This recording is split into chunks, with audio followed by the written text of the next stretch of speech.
Upon its release in 2016, Call of Duty Infinite Warfare would manage to sell over 1 million copies within the first week. Despite generating over $100 million during that period, the game would be considered a disappointment.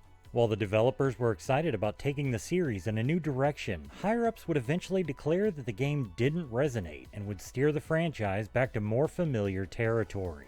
For a company that started off by disrupting an entire industry, what had to change that they would become so risk-averse that $100 million wouldn't be enough?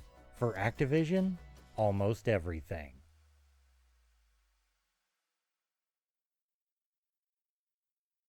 By the time Infinite Warfare hit store shelves, Activision's focus as a publisher was narrowing. Where in the past it was common for them to launch over 30 titles in a year, the latter half of the 2010s would often see less than a dozen. Call of Duty was eating up far more of the company's bandwidth, requiring as many hands as possible on the product to keep up with their annual schedule. Part of the need for so many studios to be involved came down to how the title was presented, now offering gamers several ways to play. In addition to the standard single-player campaign and competitive multiplayer, a cooperative mode where players team up to defend a theme park was also included.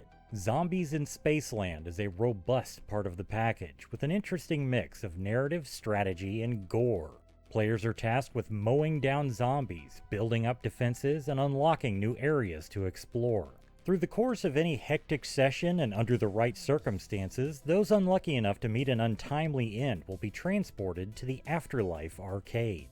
Rather than leaving players staring at a screen between rounds, the arcade is an area meant to keep them engaged while they earn an opportunity to rejoin the fight. Besides the several different parlor games to experience, the highlight are 8 arcade machines featuring classic Activision titles originally made for the Atari 2600 console. This isn't the first time developers had packed games like these into Call of Duty.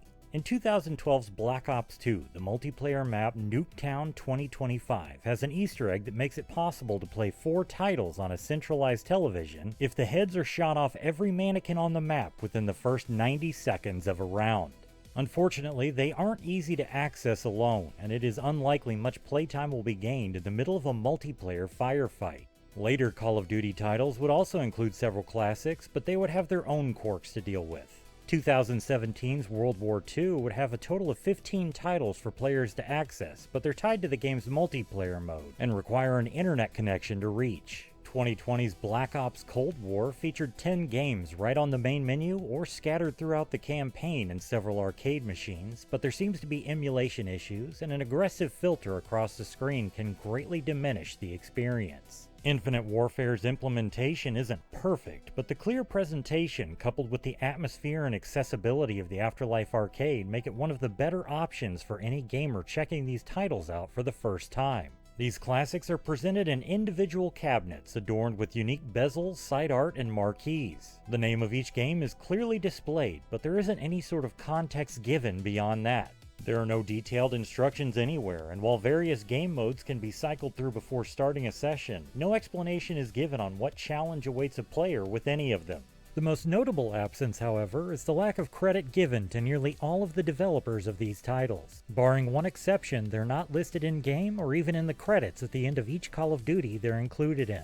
They simply appear as bonus content, a vague reminder that the company existed long before Bobby Kotick bought the name and catalog in the early 90s, but without acknowledging a key part of that history. While the choice to strip away the creators' names and leave the corporate branding may not have been on purpose, it's still an ironic bit of repeated history. Right before the company was initially formed in the late 70s, there was a growing sense of discontent in the console gaming division of Atari because of that very same choice being deliberately made. At the time, consoles were closed ecosystems. If a company made a game system, they were also the only ones making games for it. Because of the exploding popularity of the medium, Atari had several programmers on staff to keep a steady stream of games coming for their video computer system, later known as the 2600. These developers were creating the titles that drove consumers to the console, resulting in over 1 million units being sold. But despite this, Atari's president at the time, Ray Kassar, viewed them all as replaceable. None were given credit for the games they created, which would only be released under the Atari branding. Their salaries were also fairly modest given the amount of profit they were generating. After the company's marketing department distributed a memo listing the top sellers at the time in an attempt to push developers to make similar games, 4 employees noticed a trend. Al Miller, Bob Whitehead, David Crane, and Larry Kaplan realized they were outperforming everyone. In a 2007 interview with Jeffrey Fleming for website GameDeveloper.com, David Crane recalled what happened next. When we looked closely at that memo, we saw that as a group we were responsible for 60% of their $100 million in cartridge sales for a single year. With concrete evidence that our contribution to the company was of great value, we went to the president of Atari to ask for a little recognition and fair compensation.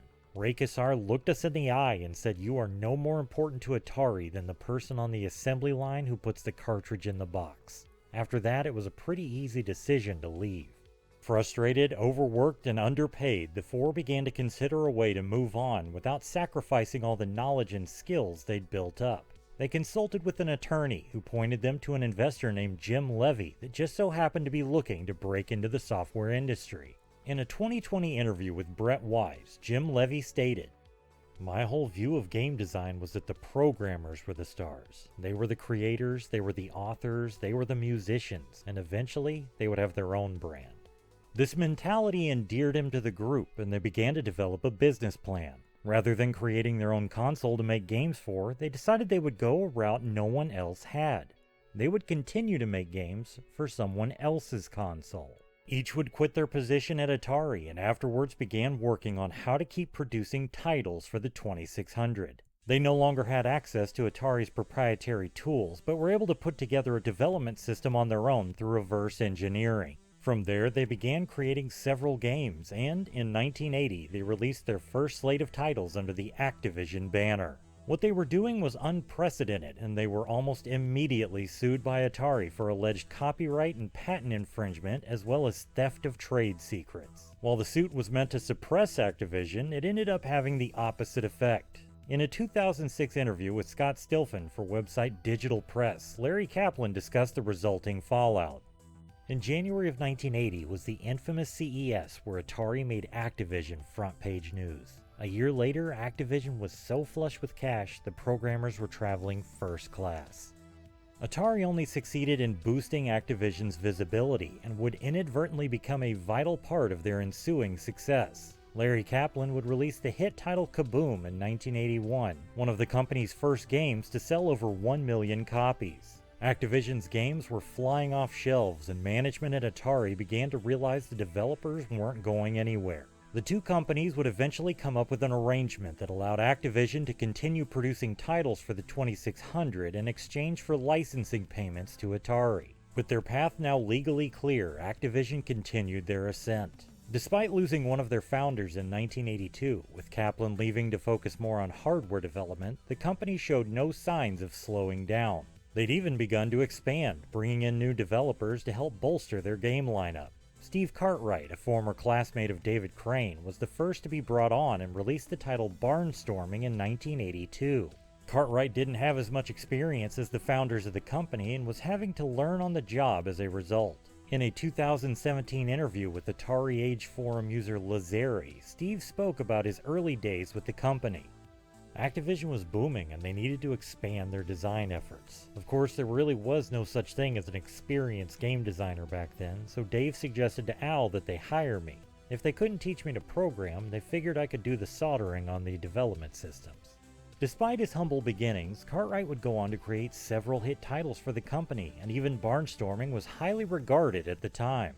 Released that same year was River Raid, a scrolling vertical shooter developed by Carol Shaw. Shaw, one of the first female game programmers, had previously worked at Atari but left to join Tandem Computers. Alan Miller reached out to her to see if she'd be interested in joining Activision, and she agreed to come out for an interview, but decided to take another with competing development house iMagic while in the area. iMagic passed on her, citing her lack of experience in creating action games, so Shaw signed on with Activision and began work on River Raid. She wouldn't be with the company long, leaving in 1984 to return to Tandem, but still made a substantial impact during her tenure. River Raid proved a major hit for Activision, being yet another title that went on to sell over 1 million copies. Shaw would be able to retire early in 1990 due in large part to the financial success of the game.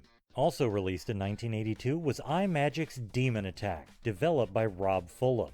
When Activision showed third-party development was possible, the doors were open for others to follow the same path. iMagic was created in the wake of Activision by another set of former Atari programmers in 1981. The two companies formed a healthy competition and would visit each other's booths at trade shows to both encourage and antagonize one another. Fulop reflected on his initial reaction to David Crane's seminal platformer Pitfall in a year 2000 interview with Scott Stilfen. I remember running over to the Activision booth straight away and seeing Pitfall for the first time and just getting sick over how crisp and clean the execution was and how much gameplay was squeezed into a 4K ROM. I was inconsolable for the remainder of the show. Fulop looked back fondly on the period, believing that even though they were both vying for the same consumer base's money, the two were far more interested in pushing one another to do better. He reflected further on the relationship they had later in the same interview. Make no mistake, the 2600 was always about who could show the coolest stuff and never about the money. Obviously, we all knew that the coolest stuff would usually get the most money anyway at the end of the day, but our motivation was to blow each other away, plain and simple. Unfortunately, not everyone in the growing games industry had this same mentality. After Activision and iMagic's success, several more studios with far less experience or integrity opened up. Most wouldn't even survive long enough to see their low-effort titles release, instead going bankrupt and having their assets bought and liquidated to clear inventory. Unsuspecting parents would enter shops and be met with barrels full of cheap games, opting to buy those instead of picking up the more expensive but higher quality Activision or iMagic releases. The market ended up crashing in 1983, and ultimately iMagic didn't survive, going out of business by 1986. Activision had a prominent position in the industry, but even they struggled to weather the market crash. Newcomer Larry Miller would release two titles in 1983, single-screen shooter Spider Fighter and the racing game Enduro. Enduro featured a lowered behind-the-car perspective and had several unique effects to simulate road conditions. Miller was an experienced programmer by then, having released titles for the Apple II prior to joining Activision, but these would be his only releases for the company. Co-founder Alan Miller would also release the impressive first-person game Robot Tank that year, showing once again that the company valued pushing the limits of the aging Atari hardware even during dire market conditions. Innovative releases wouldn't be enough to save the company, however, and changes were needed to keep the business afloat. Alan disagreed with how these changes should be made and would end up being the next founder to leave. Following alongside him would be Bob Whitehead, developer on best-selling titles like 1982's Chopper Command. Together, the two would create the development studio Accolade in 1984. David Crane, the last of the founding programmers, would release Pitfall 2: The Lost Caverns that same year. Like Alan Miller, Crane continued to push himself and made a title that expanded greatly on the concepts of the original. The game featured a custom chip inside the cartridge to enhance the game's sound, and the world now consisted of a large cave system for players to traverse and explore. Pitfall 2 found great success, becoming the highest-selling title of 1984, but it still wouldn't be enough to turn Activision's fortunes around. Their staff was cut down substantially and their output began to slow. In some cases, they would even dip into their reserve of games they'd previously shelved in order to fill out their release schedule. In 1984, they released the title Hero from developer John Van Ryzen. The game featured multi-screen stages to fly around while searching for lost miners. While controls for the Atari 2600 were limited to a joystick with a single button, titles like Hero managed to do a lot within those constraints. Players are able to fire blasters, use their helicopter backpack, and set bombs while making their way through increasingly larger levels. It resonated with players and had Activision reconsidering their stance on one of Van Ryzen's earlier developed titles. In a 1994 interview for Digital Press, John explained the circumstances surrounding the late release of his title Cosmic Commuter. In the peak of the Atari 2600 days, Activision was very concerned about their image. They would only release games that were really good. If a game didn't live up to their reputation, Activision had no desire to release it. Cosmic Commuter is a perfect example. I finished that game in the peak of the industry when the 2600 was really hot stuff. Activision felt that it didn't measure up. They decided not to release it then. That was really disappointing for me. I finally got a job with this big, successful company. I read a game, work like crazy to do it, get to the end, and then they decide they don't want to publish it. It probably took me 9 months to write that game. So then I wrote Hero. They thought Hero did measure up and they released it. 6 months to a year later, they decided to release Cosmic Commuter. While they still produced the occasional hit title, Activision struggled as the video game market continued to evolve. Jim Levy was ousted from his position as CEO in 1986, and after failing to gel with new management, David Crane also left. In his interview with Jeffrey Fleming, Crane looked back on his final days with the company he had co-founded. When the board put Bruce Davis in charge of Activision, it was a death blow. I tried to work with him, but found that he had no creative or marketing skills. His only prior job was to run iMagic out of business, bringing it in for a landing, as it is said. The Activision that I had a hand in creating was gone, so I left. In 1988, with nothing of the original Activision remaining, the company would still find themselves releasing titles for the then 11-year-old Atari 2600. Call of Duty only features one game from this era, River Raid 2. Developed by Dan Lubar, the title was put together without any input from the original game's creator. Players must start off by holding back when launching off an aircraft carrier, or their jet will otherwise immediately crash. Fuel consumption and even altitude must be monitored, with obstacles and enemies having different effects based on the plane's position. The game attempts far too much for its limited visuals and controls and is overall an unintuitive experience. A lack of directions hurts the game more than others, but even the inclusion of some kind of digital manual would leave players without key information. Unlike all of their early releases, the creator of this game is given no credit anywhere on the packaging or within the game. Instead, credit is given only to Imagineering Inc. In addition to the founders of the company being gone, so too were the principals the company had started with. Activision had its name changed to Mediagenic and would limp along until Bobby Kotick would purchase the company and attempt to resurrect it. He succeeded in bringing Activision back to the top of the industry, but at the expense of losing the artist-driven business model that started the company. In the lead-up to the release of Infinite Warfare, the group that developed it at the reformed Infinity Ward spoke excitedly about the new direction. Their hope was that it would fundamentally change their Call of Duty titles moving forward. Reception was mixed and profits were lower than previous titles, but the money made was still substantial. Where roughly $60 million was considered reason enough for Activision's founders to bet on themselves and start a whole company, $100 million was now considered a letdown. The original incarnation of the company failed, not because of a lack of creativity or innovation, but because they needed money that simply wasn't there.